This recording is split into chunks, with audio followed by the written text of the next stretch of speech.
ആത്മലോകത്തിലേക്ക് എല്ലാവർക്കും സ്വാഗതം.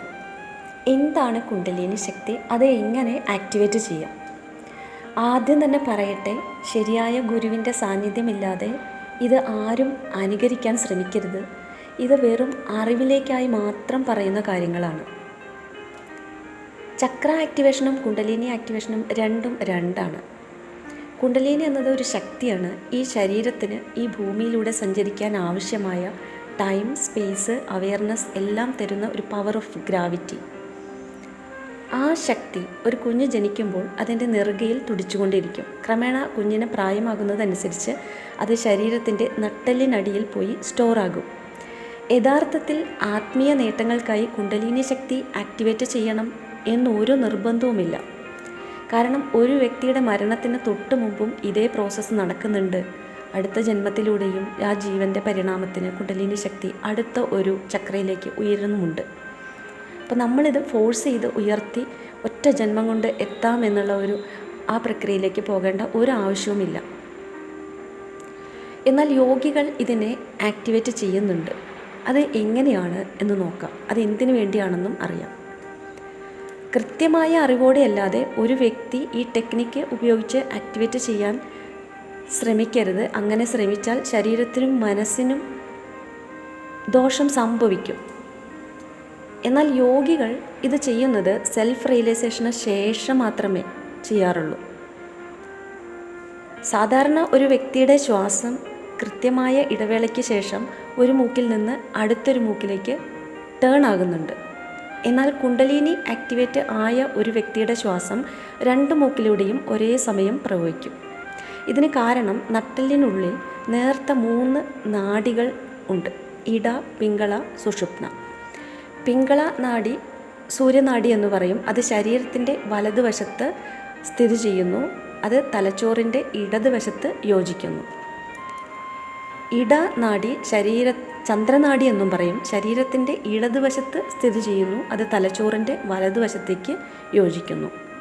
സാധാരണ ഈ 2 നാഡികളിലൂടെ ഇടവിട്ട് പ്രവഹിക്കുന്ന പ്രാണനെ കൃത്യമായി അത് മറ്റൊന്നിലേക്ക് മാറുന്ന ഇടവേളയെ നിരീക്ഷിച്ചുകൊണ്ട് ശ്രദ്ധയോടെ അവെയർനെസ്സോട് കൂടിയിരുന്ന് ആ ടേണിംഗ് പോയിൻറ്റിൻ്റെ അതേ കൃത്യസമയത്ത് തന്നെ അപാനവായുവിനെ ഫോഴ്സ് കൊടുത്ത് ചലിപ്പിച്ച് കുണ്ടലിനി ശക്തിയെ സുഷുപ്ന നാഡിയിലേക്ക് മെല്ലെ മുകളിലേക്ക് ഉയർത്തിക്കൊണ്ടുവരുന്നു ഒരു യോഗി. ഇത് ബ്രെയിനിലേക്ക് പതുക്കെ എത്തിച്ച് പൂർണ്ണമായും ബ്രെയിനിനെ ഉപയോഗപ്പെടുത്തി ബ്രെയിനിൻ്റെ പൂർണ്ണമായ ആ ഒരു പ്രവർത്തനങ്ങളെല്ലാം ഉപയോഗപ്പെടുത്തി ഒരു യോഗി ഇത് നിരന്തരം പ്രാക്ടീസ് ചെയ്തുകൊണ്ട് നെറുകയിലെ സഹസ്രാരത്തിലൂടെ ജീവനെ വെളിയിലേക്ക് കൊണ്ടുവരുന്നു. ഈ സമയത്ത് അവർ സമാധിയിലിരിക്കുന്നു. അങ്ങനെ പ്രാക്ടീസ് ചെയ്യുന്ന ഒരു യോഗിക്ക് തൻ്റെ ജീവനെ എപ്പോൾ വേണമെങ്കിലും ശരീരത്തിൽ നിന്ന് വേർപെടുത്തി കൊണ്ടുപോകാൻ കഴിയും. അങ്ങനെ മരണഭയമില്ലാതെ ജീവിക്കാൻ ഈ യോഗികൾക്ക് സാധിക്കും. ജീവസമാധിയിലൂടെ അവർ എപ്പോൾ വേണമെങ്കിലും ശരീരം ഉപേക്ഷിച്ചു പോകാൻ സാധിക്കും അവർക്ക്. പക്ഷേ ആത്മീയതയുടെ നേട്ടത്തിനായി ഒരു വ്യക്തിക്ക് ഇതൊന്നും ചെയ്യേണ്ട ഒരു ആവശ്യവുമില്ല. ഒരു വ്യക്തിയുടെ കുണ്ടലിനി ശക്തി നട്ടെല്ലിലൂടെ ഏത് ചക്ര വരെ ഉയരുന്നുവോ അവിടെയാണ് അവരുടെ ജീവൻ്റെ പരിണാമം എത്തി നിൽക്കുന്നത്. അത് അടുത്ത ഒരു ഉയർന്ന ഘട്ടത്തിലേക്ക് ഉയരാനായി യഥാർത്ഥ സ്നേഹവും കരുണയും നമ്മളിൽ നിറയുമ്പോൾ അത് താനെ മുകളിലേക്ക് അടുത്ത ഒരു ചക്രത്തിലേക്ക് എത്തും, ഉയരാൻ തുടങ്ങും. നമ്മൾ വിചാരിക്കും, പലപ്പോഴും നമ്മൾ ഒരുപാട് ചാരിറ്റി പ്രവർത്തനങ്ങളൊക്കെ ചെയ്യുന്നുണ്ട്, അപ്പോൾ എന്നിൽ ഒരുപാട് കരുണയുണ്ടല്ലോ എന്ന് വിചാരിക്കും. എന്നിട്ട് എന്താ എന്നിൽ ആ കുണ്ടലിനി ആക്ടിവേഷൻ സംഭവിക്കുന്നില്ല എന്ന് വിചാരിക്കും. അതിന് കാരണം ചാരിറ്റി എന്നത് ഒരു പ്രവൃത്തിയാണ്. കരുണ, സ്നേഹം എന്നത് ഒരു വികാരമാണ്. നമ്മൾ ചിരിച്ചതുകൊണ്ട് മാത്രം നമ്മുടെ ഉള്ളിൽ സന്തോഷം നിറഞ്ഞു എന്ന് വരില്ല, അർത്ഥമില്ല. സന്തോഷം എന്നൊരു വികാരം നമ്മളിൽ നിറയുമ്പോൾ മാത്രമാണത് യഥാർത്ഥ സന്തോഷം നമ്മളിൽ ഉണ്ടാകുന്നുള്ളൂ. സ്നേഹവും കരുണയും അതുപോലെ തന്നെ. ആ വികാരം നമ്മളിൽ നിരന്തരം സംഭവിക്കുമ്പോൾ മാത്രമേ നമ്മൾ കരുണയുള്ളവർ എന്ന് പറയാൻ പറ്റുള്ളൂ. ഈ സ്നേഹവും കരുണയും നമ്മളിൽ നിറയുമ്പോൾ കുണ്ടലിനി ശക്തി താനെ മുകളിലേക്ക് ഉയർന്നു വരും.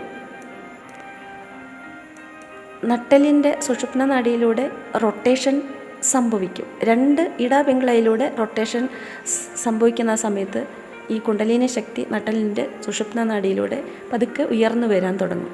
ആ സമയത്ത് ഒരു റൊട്ടേഷൻ ഫീല് നമുക്ക് അനുഭവപ്പെടും. നമ്മൾ അല്പനേരം അനങ്ങാതെ ഇരിക്കുകയോ ആ സമയത്തൊക്കെ ഈ കുണ്ടലിനി ശക്തി റൊട്ടേഷൻ ചെയ്യുന്നത് നമുക്ക് അനുഭവിച്ചറിയാൻ പറ്റും. അത് മുകളിലേക്ക് ഉയരുന്ന ആ നിമിഷം നമ്മൾ മനസ്സിലാക്കും നമ്മൾ വെറും ഒരു ടൂളാണ് എന്നുള്ളത്, ഒരു ഉപകരണമാണ് ഈ ശരീരം എന്നുള്ളത്. മെല്ലെ അത് ഉയർന്ന് ഓരോ ചക്രങ്ങളിലൂടെ ഘട്ടം ഘട്ടമായിട്ടാണ് നമ്മുടെ ബ്രെയിനിലേക്ക് എത്തുള്ളൂ.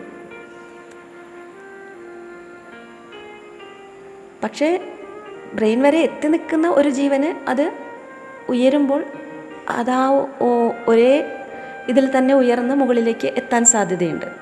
ജീവൻ്റെ പരിണാമം അവിടെ എത്തി നിൽക്കുന്നവർക്ക്, വിശുദ്ധി വരെ എത്തിയവർക്ക് ആ വിശുദ്ധിയിൽ വരെ ഉയർന്നു വരാൻ സാധ്യതയുണ്ട്. സഹസ്രാര ചക്രം വരെ എത്താൻ ഒരുപാട് ജന്മങ്ങളുടെ ആത്മീയ അന്വേഷണത്തിലൂടെ മാത്രമേ അത് സാധിക്കൂ. അവിടെ എത്തിയാൽ സെൽഫ് റിയലൈസേഷൻ സംഭവിക്കും.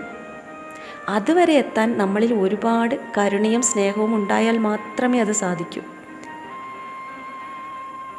ചിലർക്ക് അനാഹത ചക്രം വരെ എത്തി നിൽക്കാറുണ്ട്, ചിലർക്ക് വിശുദ്ധി വരെ എത്തിയിട്ടുണ്ടാവും. അതിൽ നിന്ന് ഒരു പടിയെങ്കിലും മുകളിലേക്ക് എത്താൻ നമ്മൾ ശ്രമിക്കണം.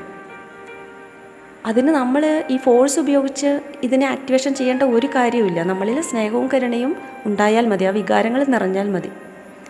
യോഗികൾ ചെയ്യുന്ന പോലെ നമ്മൾ ജീവനെ ശരീരത്തിൻ്റെ പുറത്തേക്ക് കൊണ്ടുവന്ന് ജീവസമാധിയിലേക്ക് ഒന്നും പോകേണ്ട ഒരാവശ്യവുമില്ല. നമ്മുടെ ഭൂമിയിലെ സമയം കഴിയുമ്പോൾ അത് താനെ സംഭവിച്ചുകൊള്ളും. പിന്നെ എന്തിനാണ് നമ്മൾ ഫോഴ്സ് കൊടുത്ത് അത് അവിടെ എത്തിച്ച്, ഒരാവശ്യവുമില്ല അതിൻ്റെ. നമുക്ക് അനുവദിച്ചിട്ടുള്ള ജീവിത സമയം നമ്മൾ ഈ ഭൂമിയിൽ ജീവിച്ച് തീർത്ത് തന്നെ പോകണം. അതാണ് അതിൻ്റെ ശരി.